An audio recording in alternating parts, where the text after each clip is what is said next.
इसका मुशाहिदा करते हैं, हर कोई कर रहा होता है।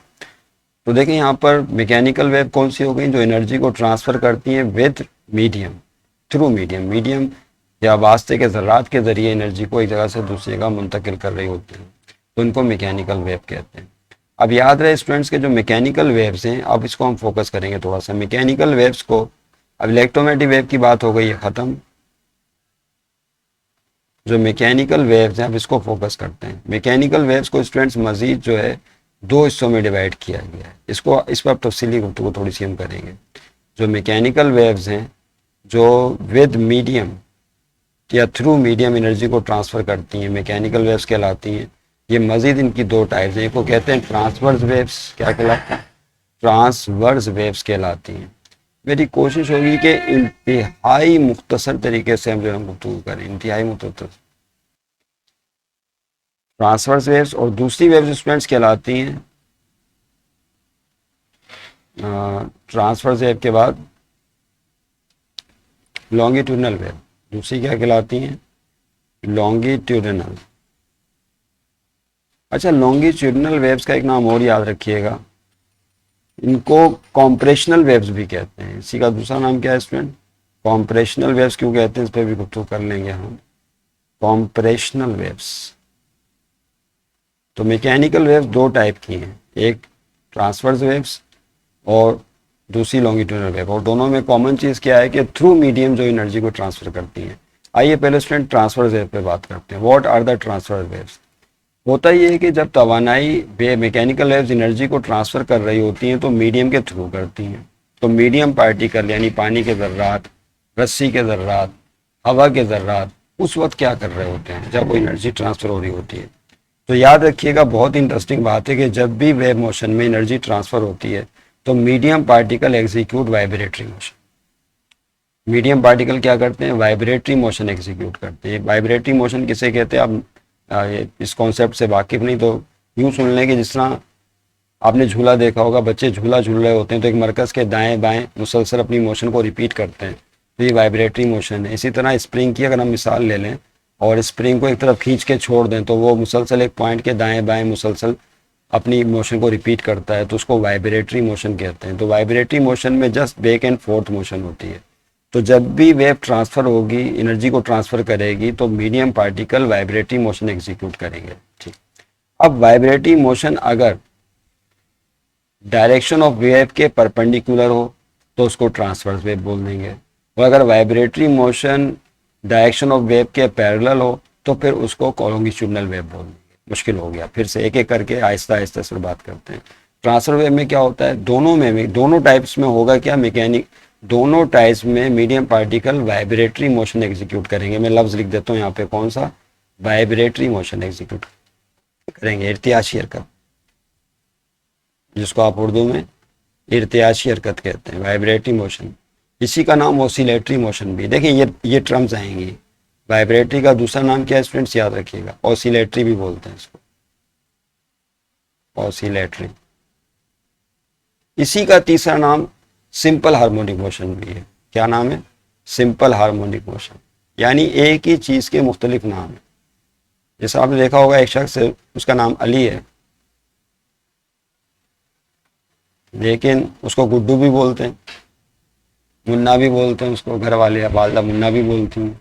है तो एक ही शख्स या एक ही बच्चा, लेकिन उसको तीन तीन नामों से पुकारा जा रहा है।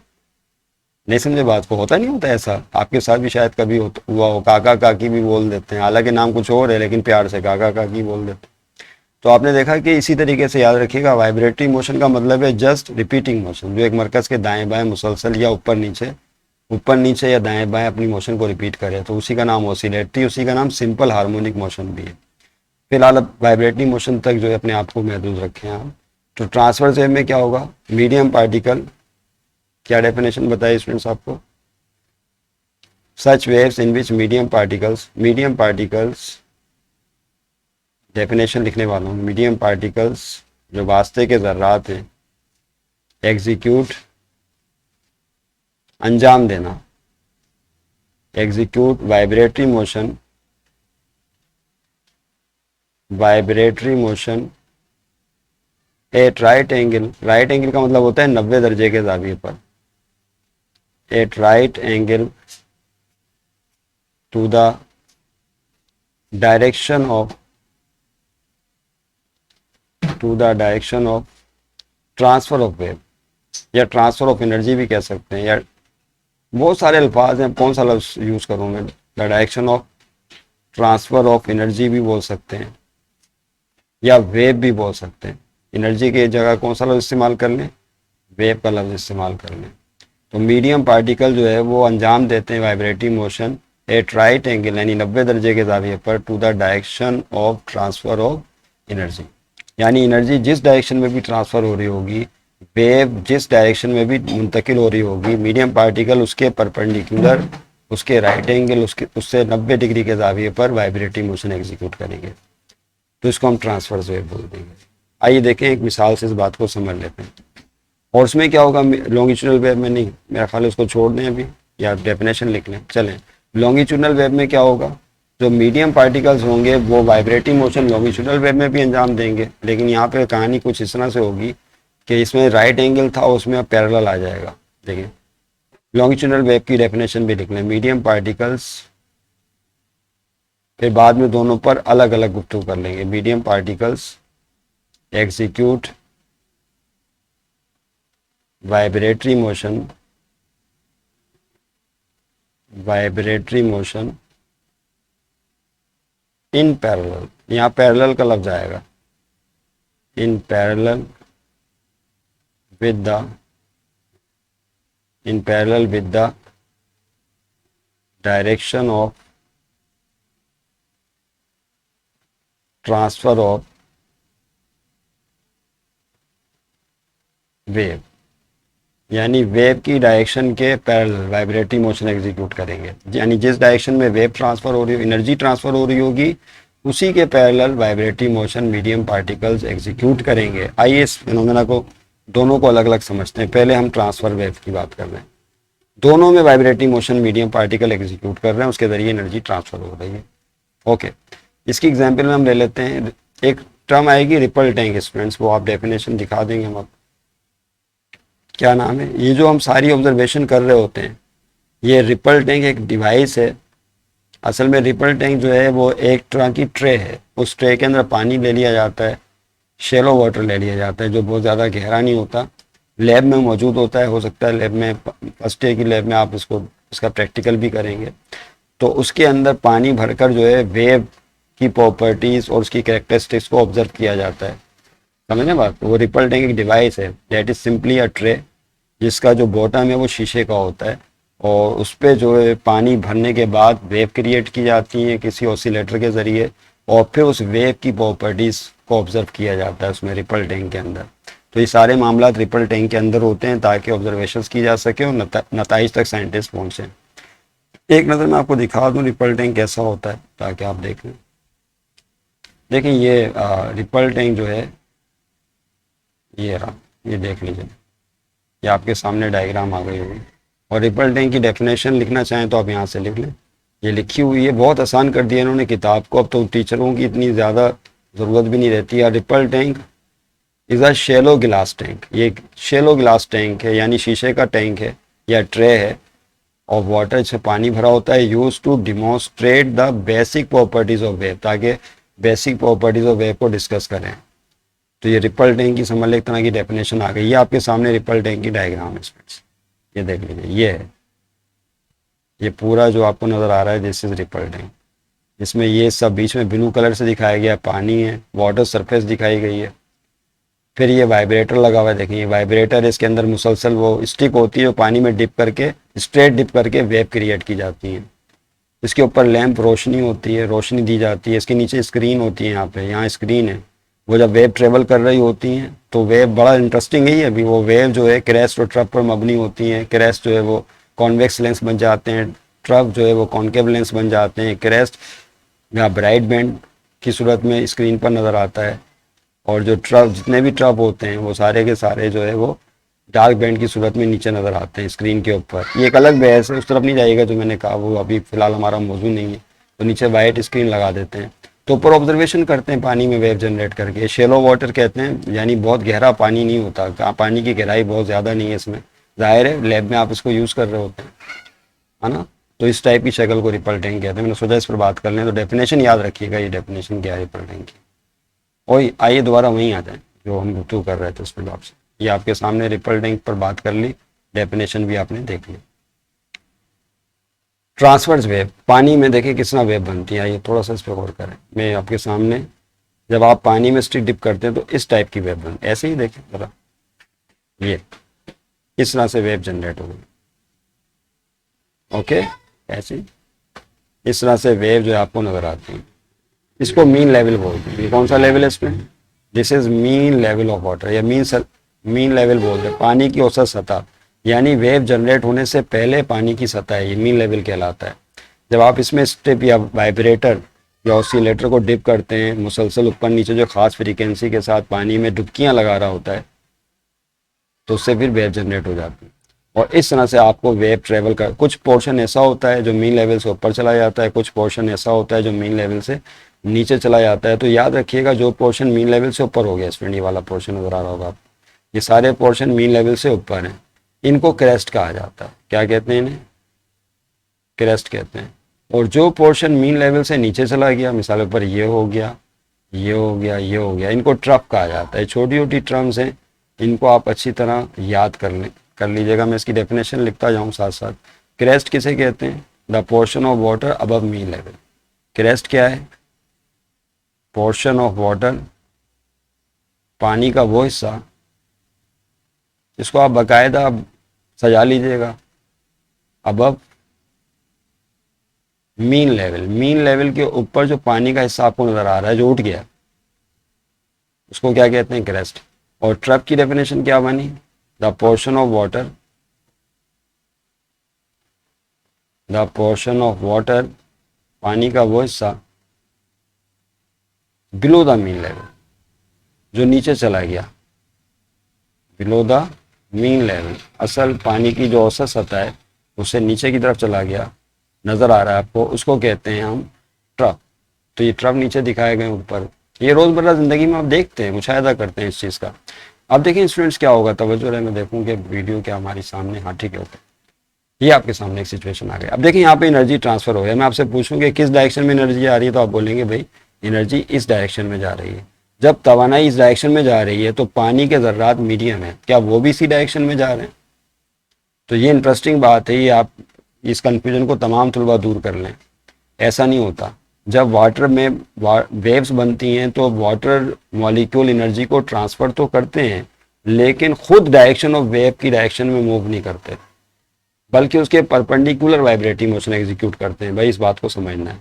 मिसाल के तौर पर यहाँ मीन लेवल से देखें क्या हो रहा है, वाटर मॉलिक्यूल ऊपर की तरफ उठ रहे हैं, ये पोर्शन ऊपर चला गया ना, इसका मतलब क्या हो रहा है कि यहाँ पर वाटर मॉलिक्यूल कहाँ जा रहे हैं? ऊपर की तरफ जा रहे हैं। और से देखिए यहाँ पे ऐसे ही है, ये वाटर मॉलिक्यूल है, ये वास्ते के ज़र्रात, ये मीडियम पार्टिकल्स हैं, क्रेस्ट ऊपर चले गए। और यहाँ देखें जहाँ क्रेस्ट था, अगले लम्हे क्या होगा, यहाँ पे ट्रफ होगा, फिर ये हिस्सा नीचे आ जाएगा। वाटर मॉलिक्यूल कहाँ जाएंगे स्टूडेंट्स? नीचे आ जाएंगे। तो जिस तरह से ऊपर गए थे उसी तरह फिर ये नीचे आना शुरू हो जाएंगे, इस तरह से नीचे आते जाएंगे, नीचे आते जाएंगे। ये इस टाइप की शक्ल बन जाएगी जो आगे ट्रफ की सूरत में दिखाई गई, देखा आपने। तो जहाँ पर पहले क्रेस्ट था वहाँ क्या बन जाएगा, अगले लम्हे ट्रफ बन जाएगा। तो क्रेस्ट ट्रफ, तो मीडियम पार्टिकल जस्ट देखें फिर से, ऊपर गए नीचे आए, मीडियम पार्टिकल ऊपर गए क्रेस्ट बना, फिर मीडियम पार्टिकल नीचे की तरफ आए ट्रफ बना। तो जस्ट इस पॉइंट के ऊपर नीचे, इसको अगर मैं ओ का नाम दे दूं, इस पॉइंट को ए का, इस पॉइंट को बी का, तो ओ के ऊपर और नीचे जस्ट वाइब्रेटिव मोशन एग्जीक्यूट कर रहे हैं और एनर्जी इस डायरेक्शन में जा रही है, तवज्जो रहे। तो ये डायरेक्शन ऑफ एनर्जी या डायरेक्शन ऑफ वेव है और उसके परपेंडिकुलर मीडियम पार्टिकल 90 डिग्री के एंगल पर वाइब्रेटिव मोशन एग्जीक्यूट कर रहे हैं। तो such waves in which medium particles execute vibratory motion at right angle to the direction of transfer of wave called transverse waves। तो उन्हें ट्रांसवर्स वेव कहा जाता है। यही वजह है कि पानी में बनने वाली मौजें ट्रांसवर्स वेव हैं। इसी तरह अगर हम रस्सी की मिसाल ले लें तो अब रस्सी में क्या होता है, एक तरफ जो है वो लगा होता है, अभी दिखाया था ना, ये सपोर्ट लगी होती है, यहाँ से आप रस्सी में ऊपर नीचे झटका देते हैं, जो अभी डायग्राम आपने देखी थी बुक के अंदर दी हुई है। तो इस तरह रस्सी सांप की तरह लहराती हुई जाती है, ऐसा होता नहीं होता, ओके, ऐसे जा रही है। यहाँ ऊपर नीचे जस्ट उसको आप यहाँ भी यही काम कर रहे हैं, ऊपर नीचे जस्ट दे रहे हैं, वाइब्रेट कर रहे हैं।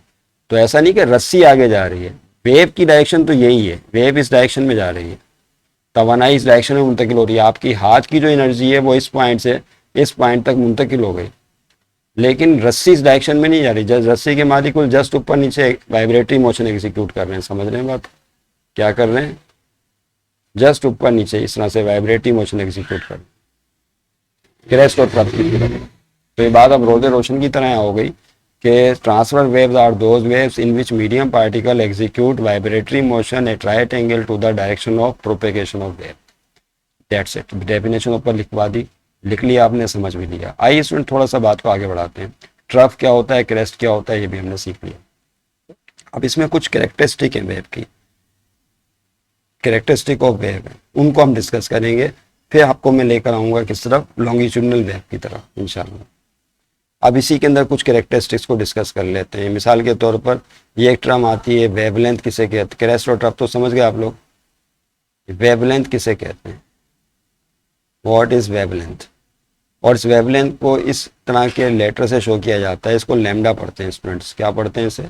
ये इंग्लिश जबान का लफ्ज़ नहीं है, दुनिया में बहुत सारी ज़बान है, उनमें से एक ज़बान का ये वर्ड लैम्डा, जिसमें आप पढ़ते नहीं है थीटा, बीटा, गैमा, अल्फा, ये भी इंग्लिश के लेटर थोड़ी है।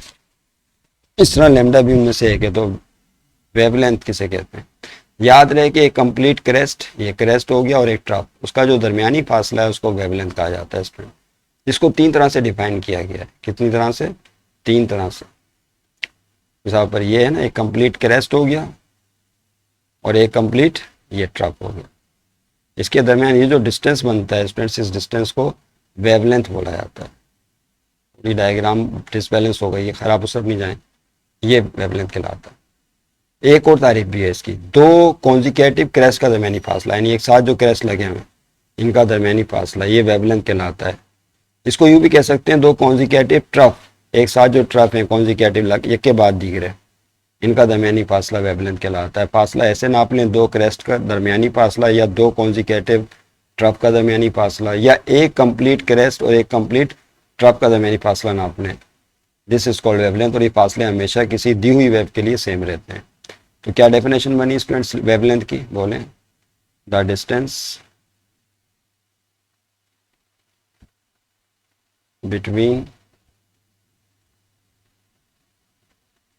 between the highest points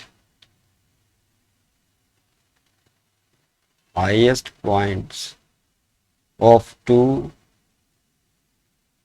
consecutive का मतलब होता है एक के बाद दूसरा, यानी कि एक के बाद तीसरा देख लें आप, चौथा देख लें, गलत हो जाएगा। कॉन्जिक्यूटिव क्रेस्ट आ गया, या 2 कॉन्जिक्यूटिव ट्रफ भी ले सकते हैं आप, उनका फासला भी ले सकते हैं। समझने बात को? तो उसको हम क्या बोलते हैं? वेवलेंथ बोलते हैं। अब ये लेंथ है, इसको ऐसा यूनिट क्या होगा? इट्स, अब ये बात तो कहने वाली नहीं, चले लिख देते हैं। इट्स एसआई सिस्टम इंटरनेशनल में जो दुनिया भर में राइज है, इसका यूनिट है मीटर। भाई लेंथ है ना, लेंथ को किस में नापते हैं? मीटर में नापते हैं, तो वेवलेंथ को मीटर में नापा जाएगा। समझ गए बात को? Okay right. उसके बाद एक और टर्म आती है, उसका नाम है time period of wave. Wavelength आप समझ गए। दूसरा आता है टाइम पीरियड ऑफ, ये सब रिपल टैंक में ऑब्जर्वेशंस की जाती हैं। Time period of wave, wave का टाइम पीरियड किसे कहते हैं? अब आप पढ़ रहे हैं वेव वाला चैप्टर और आप डेफिनेशंस और इस कॉन्सेप्ट से वाकिफ नहीं है, तो ये बड़ा जुल्म है। Time period of wave, time period of wave क्या कहलाता है? देखिए यहाँ पर टाइम पीरियड का कॉन्सेप्ट क्या है, इसको थोड़ा सा समझ लेते हैं। जब एक वो टाइम जिसके दौरान एक वाइब्रेशन कंप्लीट हो जाए। अब आपके ध्यान में आएगा वाइब्रेशन किसे कहते हैं? झूला तो झूला होगा ना आपने, जिस तरह बच्चे झूला नहीं झूलते, ये गए ऊपर फिर वापस आ गए, नहीं फिर यहाँ गए, फर्ज कर लें पॉइंट है, ए से बी पर गए, फिर बी से दोबारा किस पर आ गए? झूला झूल रहा है कोई बच्चा, ए पर आ गए, तो एक वाइब्रेशन कंप्लीट हो गई। ए से बी, बी से ए, एक ट्रिप कंप्लीट हो गया, तो उसको बोलते हैं कि एक वाइब्रेशन मुकम्मल हो गई। या कोई बॉडी वाइब्रेट कर रही है, मिसाल के तौर पर ऊपर नीचे, ऊपर जा रही है नीचे जा रही है, ये पॉइंट हो या फर्ज कर लें ये पॉइंट है और इसको पॉइंट बी कहते हैं। तो पॉइंट ए से बी पर आया, पार्टिकल पे बी से दोबारा ए पर चला गया, एक वाइब्रेशन कंप्लीट हो गई। तो एक ट्रिप को कहते हैं 1 वाइब्रेशन। एक कंप्लीट ऑसिलेशन एक वाइब्रेशन कहलाती है, समझ रहे बात को। तो this is called one vibration. अच्छा, अब कोई भी पार्टिकल या कोई भी झूला या कोई भी ऑब्जेक्ट एक वाइब्रेशन कंप्लीट करने के लिए जो टाइम लेता है, that is called time period, उसको टाइम पीरियड कहते हैं। तो डेफिनेशन क्या बनी, simple, time for one vibration, ये क्या है, एक वाइब्रेशन कंप्लीट होने का टाइम है। जिस तरह एक वाइब्रेशन कंप्लीट हो जाए that is called time period. लेकिन हमें तो यहाँ पे टाइम पीरियड ऑफ वेव पढ़ना है। अब आप, बड़ी इंटरेस्टिंग बात है, जहाँ कहीं वेव होगी स्टूडेंट वहाँ पर, जहाँ कहीं भी वेव होगी वहाँ पर वाइब्रेशन होगी, जहाँ वेव होगी वहाँ वाइब्रेशंस होंगी, और जहाँ वाइब्रेशंस होंगी वहाँ वेव होंगी। ये दोनों एक दूसरे के साथ लाजिम और मलजूम है। जहाँ कहीं वेव है तो आप माने या ना माने, आपको नजर आए या ना आए, आप समझ जाएंगे वहाँ वाइब्रेशंस मौजूद है। और जहाँ कहीं भी वाइब्रेशंस हो रही हैं, आपको नजर आए या ना आए, आप जान लें कि वहाँ पर वेव मौजूद है। Is that clear? क्योंकि वेव नाम ही वाइब्रेटरी मोशन का है, या वाइब्रेटरी मोशन के जरिए वेव जनरेट होती है। आसान लफ्जों में इस तरह समझ लें, बस ज़्यादा ध्यान पर जोर नहीं डालें। फॉर वन वाइब्रेशन, अब ये एक वाइब्रेशन नहीं, तो अभी बताया ना आपको, वाटर मालिक्यूल की मिसाल अभी भी आपके सामने मौजूद है। जब ये मालिक्यूल रेड कलर से शो किया, फर्ज कर लें पॉइंट ए है, लिखा हुआ भी है, और ये पॉइंट बी है। ए से फर्ज कर लें, यहाँ से हम मोशन का आगाज करते हैं पानी के मालिक्यूल, ए से वो बी पर गया, देखें स्टूडेंट्स, ए से किस पर गया, बी पर, इंतहाई नीचाई पर आ गया, फिर बी से दोबारा किस पे जाएगा, ए पर आएगा। तो एक वाइब्रेशन क्या हो गई, कंप्लीट नहीं हो गई। तो एक वाइब्रेशन कंप्लीट हो गई, इस दौरान जो टाइम लगेगा वो टाइम पीरियड कहलाएगा। अच्छा, जब एक वाइब्रेशन कंप्लीट होगी तो एक वेवलेंथ जनरेट हो जाएगा। This is very interesting thing. जब एक वाइब्रेशन कंप्लीट होगी तो एक वेवलेंथ कंप्लीट हो जाएगा। देखें फिर से, एक वाइब्रेशन में क्या हो रहा है, ऊपर पॉइंट ए पर एक क्रेस्ट है, जब ये बी पर पहुंचेगा तो जहां क्रेस्ट था वहां क्या बन गया, ट्रफ बन गया। फिर बी से दोबारा पार्टिकल ए पर आएगा, दोबारा क्रेस्ट बन गया। तो इसका मतलब है ये दो दो कॉन्जिकेटिव क्रेस्ट फॉर्म हो जाएंगे जो एक वेवलेंथ बनाते हैं, जो अभी हमने बहस की। तो पता चला कि वो वक्फा वक्त जिसके दौरान एक वाइब्रेशन कंप्लीट हो जाए या एक वेवलेंथ पास हो जाए। नहीं समझे बात को, एक वेवलेंथ पास हो जाए। इसकी डेफिनेशन अब यूं भी कह सकते हैं क्या, the time time during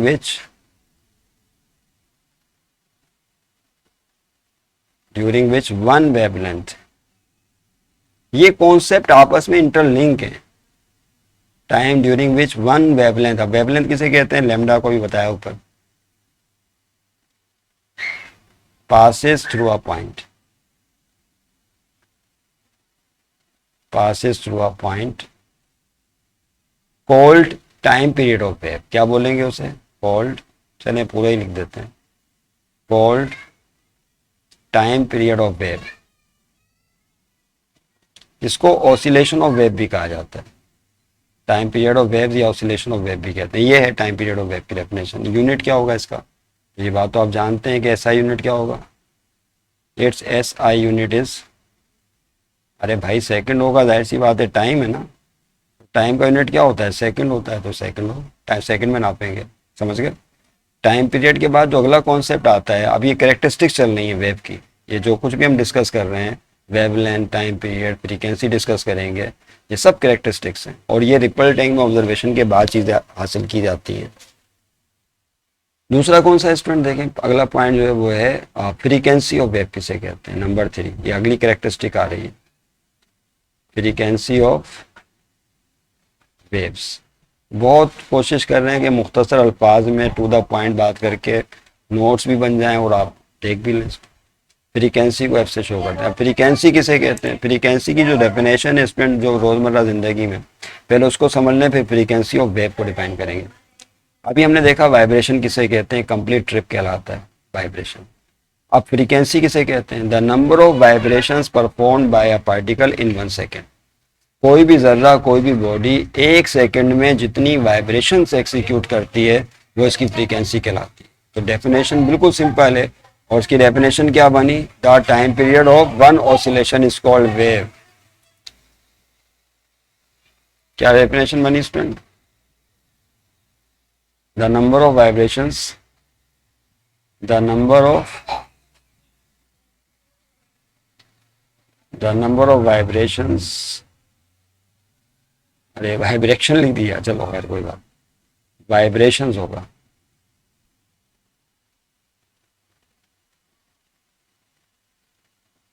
in unit time, अब ये यूनिट टाइम का मतलब 1 सेकेंड है भाई, ज़्यादा इस पर भी वो ना करें। यूनिट टाइम उसको क्या कहते हैं, फ्रीक्वेंसी कहते हैं। झूला झूल रहा है बच्चा, 1 सेकंड में जितनी दफ़ा वाइब्रेट हो रहा है वो उसकी फ्रीक्वेंसी कहलाएगी। पंखे के पर घूम रहे 1 सेकंड में जितने चक्कर काटेंगे वो उसकी फ्रीक्वेंसी कहलाएगी। गिटार के तार को छोड़ा 1 सेकंड में जितनी दफ़ा वाइब्रेट कर रहा है वो गिटार के तार की फ्रीक्वेंसी कहलाएगी। मैं गुफ्तगू कर रहा हूँ, जो गले में वाइब्रेटो लगा हुआ है 1 सेकंड में जितनी दफ़ा वाइब्रेट करके साउंड क्रिएट कर रहा है वो उसकी फ्रीक्वेंसी कहलाएगी। तो जहाँ कहीं वाइब्रेशंस होंगी तो 1 सेकंड में वाइब्रेशंस की तादाद को फ्रीक्वेंसी कहते हैं। ओके, और ये कॉन्सेप्ट क्लियर हो चुका है कि एक वाइब्रेशन में एक वेवलेंथ बनता है, ये हम डिस्कस कर चुके हैं, बार बार इस तफसील में नहीं जा रहे। एक वाइब्रेशन में एक वेवलेंथ बनता है।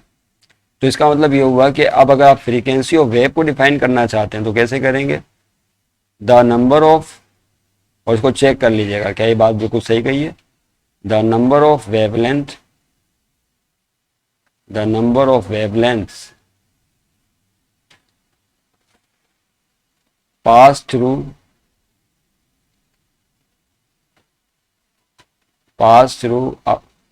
a point in 1 second, in 1 second, 1 second में जितने वेवलेंथ पास हो जाएंगे that is called frequency of wave, क्योंकि वेवलेंथ का मतलब एक वाइब्रेशन है। ओके, तो वो डेफिनेशन लिख लें, the number of vibration in unit time या the number of wavelength pass through in 1 second, एक ही बात। यूनिट टाइम का मतलब भी 1 सेकंड होता है, तो उसको फ्रीक्वेंसी बोलते हैं। समझ गए सब? अच्छा, इनका अब यूनिट क्या होगा फ्रीक्वेंसी का, या मैं पानी की मिसाल ले लूँ फिर दोबारा। देखिए यहाँ पर क्या हो रहा है, ये वाटर की मिसाल दी थी ना आपको, वाटर मालिक्यूल जस्ट ऊपर नीचे वाइब्रेट कर रहे हैं, तो 1 सेकंड में जितनी दफ़ा ये वाइब्रेट करेंगे वो इसकी फ्रीक्वेंसी कहलाएगी वाटर मालिक्यूल की, और वही फ्रीक्वेंसी ऑफ वेव भी कहलाएगी, क्योंकि उस वाइब्रेशन के जरिए वेव जनरेट हो रही है, तो वही फ्रीक्वेंसी वेव भी कहलाएगी। तो उतने ही 1 सेकंड में वेवलेंथ पास हो जाएंगे, आसान अल्फाज में। समझ रहे हैं बात को? ओके, तो उसके बाद इनका आपस में क्या ताल्लुक है, टाइम पीरियड और फ्रीक्वेंसी का। लेकिन उससे पहले एक चीज़ और नोट कर लें, वो क्या है, इंपॉर्टेंट चीज़ है, वो ये है यूनिट। यूनिट क्या होगा भाई इसका, फ्रीक्वेंसी का। तो इट्स SI यूनिट जो है स्टूडेंट, इसका ये यूनिट साथ साथ रखें, छोटी छोटी चीज़ें न्यूमेरिकल में काम आने वाली है। इस साइकिल पर सेकंड भी बोलते हैं, या वाइब्रेशन पर सेकंड भी बोलते हैं, वाइब्रेशन पर सेकंड, या ऑसिलेशन पर सेकंड भी बोलते हैं, ऑसिलेशन पर सेकंड। या अगर आप ये नहीं लिखना चाहते तो फ्रैंक हर्ट्ज से, जिन्होंने साउंड पर काम किया है, बहुत ज़्यादा काम किया किसी ज़माने में, तो उनके ऑनर में इसका एक नाम रख दिया गया है, या करके उसी को याद रखिएगा, हर्ट्ज भी बोलते, क्या बोलते हैं, हर्ट्ज। तो बजाय इतने सारे नाम याद करने के आप क्या याद कर लें, हर्ट्ज। तो फ्रीक्वेंसी को हर्ट्ज में नापेंगे स्टूडेंट, और उसकी शॉर्ट फॉर्म HZ है। क्या है, HZ। फ्रीक्वेंसी को हर्ट्ज में, सर टाइम को सेकंड में नापते हैं, लेंथ को मीटर में नापते हैं, तो फ्रीक्वेंसी को हर्ट्ज में नापते हैं। समझ गए? ओके, उसके बाद देखिए इनका आपस में क्या रिलेशन है, फ्रीक्वेंसी भी हो गई, टाइम पीरियड भी हो गया, सारी बेसिक कैरेक्टरिस्टिक्स हमने कर ली। एक आता है proof, show that V is equal to lambda है। मैं टाइम देख लूँ क्या हमारा यही है, ताकि हम गुफ्तगू अपनी उस तक रखें। बस सही है स्टूडेंट्स, आज जो है गुफ्तगू 45 मिनट का पीरियड हो गया, जितनी देर तक आपने देखा और कॉन्सेप्ट समझने की कोशिश की। फिर इंशाल्लाह नेक्स्ट वीडियो में गुफ्तगू जारी रखेंगे। इस कैरेक्टरिस्टिक के बाद फिर आप जो है हम नेक्स्ट क्लास लेंगे। ठीक, खुदा हाफिज़।